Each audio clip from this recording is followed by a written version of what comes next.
It's May 23rd, 2021. We're in New York for the opening game of a first-round series between the visiting Atlanta Hawks and hometown Knicks. Tied at 105 with the clock ticking in the final seconds, this matchup could be very well headed to overtime. Before we see what comes next, it's important to understand that this is more than just a playoff game for these fan bases. How these once lowly franchises are on new trajectories, and how a star in the making has a chance to break out on the big stage. To do all that, we gotta rewind. Oh, hey there. Let me put you in some game real quick. If you didn't know about our Patreon, then you need to change that. Over there, you can find tons of exclusive stuff every Monday, like episodes of Pretty Good, our podcast, and so much more. So treat yourself and become a subscriber. But for now, let's get back to the action. The Mecca, Madison Square Garden. Hosting a tightly contested playoff battle in one of the NBA's premier arenas just feels right. Just peep the Knicks faithful on their feet, hoping for free basketball if this goes to OT. These fans haven't had a chance to experience their team live in quite some time, and it comes at a crucial moment because this building hasn't seen important hoops in nearly a decade. This crowd hit the stands as soon as they were allowed to. In a post-COVID world where folks sought any type of normalcy, when MSG announced they would be reopening their doors, tickets sold out instantly. Postseason basketball comes with more stakes, of course, but Knicks fans would have packed out the Garden even if it was like Game 16 or something. Despite being kicked in the face for over 20 years of suffering through agonizing seasons, Knicks fans have developed an underdog-like mentality, always showing up thick in support for their boys in orange and blue. 2 decades worth of losing under terrible ownership sounds damn near impossible, but that's not what this video is about, and you'll be better served watching my pal Seth put his New York tears on display. When you have a recipe of people who don't care about constantly being hurt by their team, pent-up aggression from the pandemic, and a major game, you get a crazed atmosphere. When the announcers weren't repeatedly letting the audience at home know how loud it was in the building, you could feel the energy through the screen, felt no better than this deep trade from Emmanuel Quickley that nearly sent Spike Lee into a heart attack. While I'm sure they would have preferred a comfortable lead here, getting outside and hitting the Mecca for a thrilling matchup must be a delight. Obviously, a win would be great, but unlike years past, this crowd can sense a real future for this team. NY was widely viewed as one of the worst teams in the association coming into this season. I guess a 21-45 record the prior year, where the coach got fired mid-season, doesn't inspire much confidence, but the Knicks appeared ready to shake things up. With new team president Leon Rose at the helm, the franchise searched for a new skipper in the offseason and landed on Tom Thibodeau. As a grizzled vet in the coaching world, finding success in his past stops, Tibbs garnered respect across the league, but experts believe the hire lacked imagination. He was a tough-minded defense-first coach famously known for overworking his players, now tasked with rebuilding a young roster. On paper, the move didn't make sense, and media members believed the Knicks would continue down the road of incompetence they've traveled for so long. Except, Tibbs snatched the wheel and shockingly steered this team in the right direction.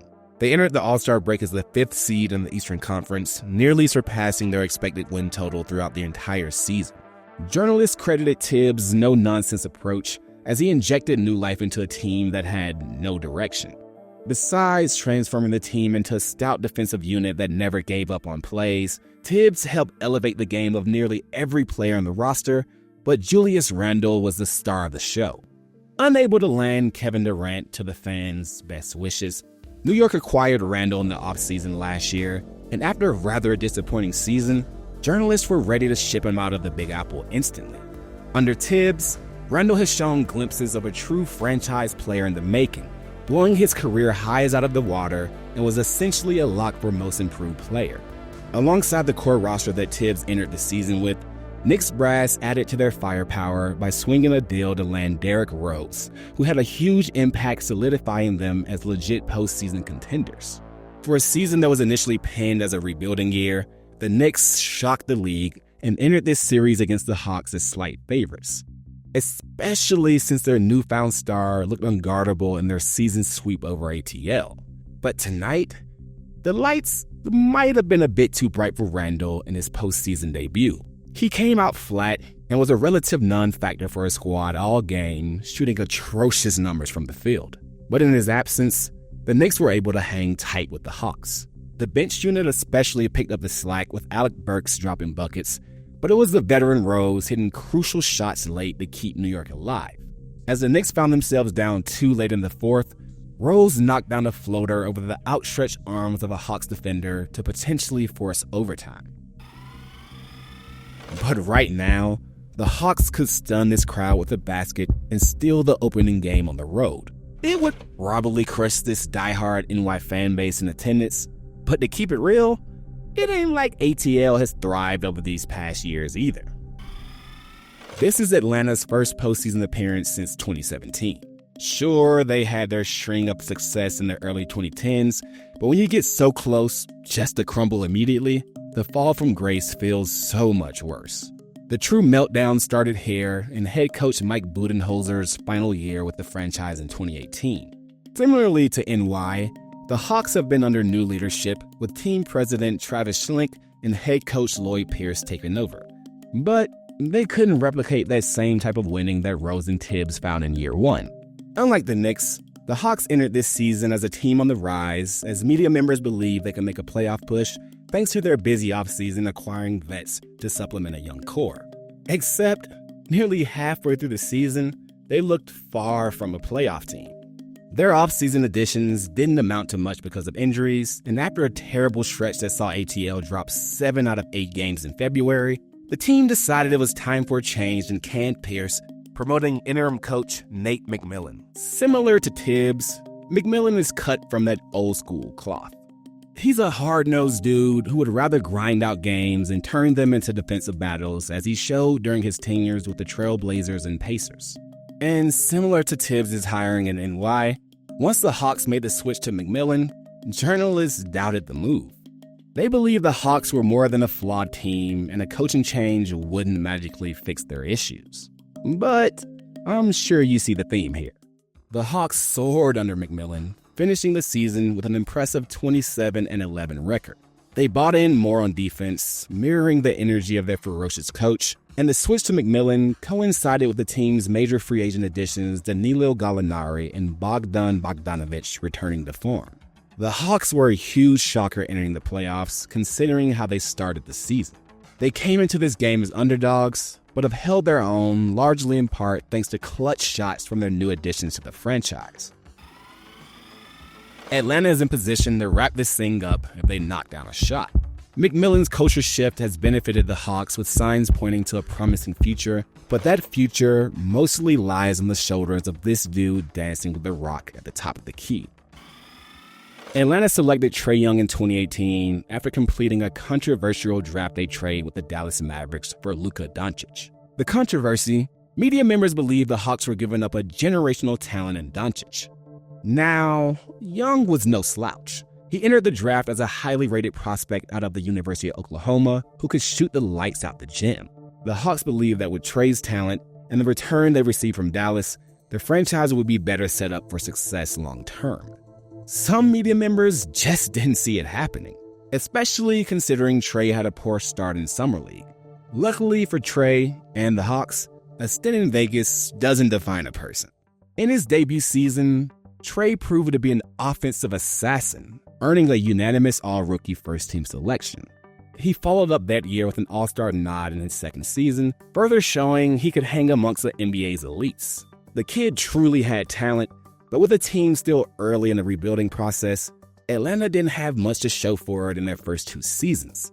Experts believe management needed to surround their young star with more help if the franchise wanted to see success. And wouldn't you know it? McMillan's impact can't be understated, but with the playmakers the team added, Trae didn't have to shoulder carrying the team on a nightly basis. He could operate more as a facilitator and count on his teammates to actually knock down shots. But if he wanted to turn it up, he could drop a 30-piece on his opponents at any given moment. Experts believe Tibbs would attack Trae on defense, the weakest link in his game. But ultimately, Trae's ability to knock down shots efficiently and get his mates going would determine the series. And tonight, Trae showed the best of both worlds. When defenders sagged off daring him to shoot, he had the vision and accuracy to hit his squad with pinpoint passes like this monster alley-oop to teammate John Collins. When NY kept giving him space, he could pull the shot and drill the deep Trae ball. When they attacked, the Hawks hit the Knicks with screen after screen, freeing up Trae to get downhill and navigate through traffic, hitting clean floaters. New York had to pick their poison guarding him, but Trae killed the Knicks and the crowd by living at the line. He could dribble the air out the ball, pick it up, take off, and stop on a dime to bait defenders into fouling. It irritated the hell out of Knicks defenders and angered the crowd as he went perfect from the stripe. But the biggest pair of free throws came late in the fourth.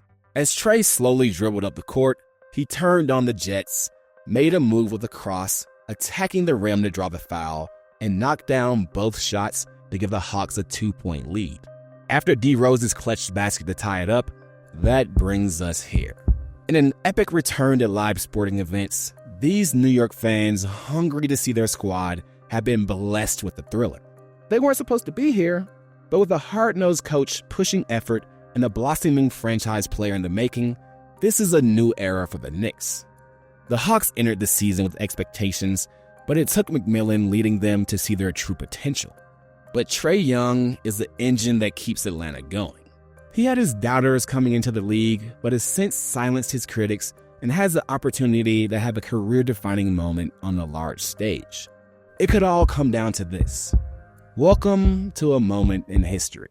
Here is Young, finds his spot. Young on the floater, puts it in.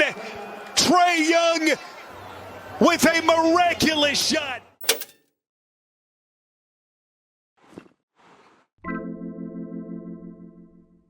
Yo, thanks for watching this episode of Rewinder.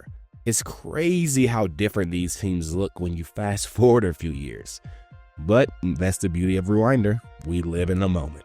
If you enjoyed this episode, we got plenty of more fire content on our channel. But if you're looking for some exclusive stuff, don't forget to join our Patreon. We'll also always be here on YouTube, so don't forget to like and subscribe, and you better keep coming back.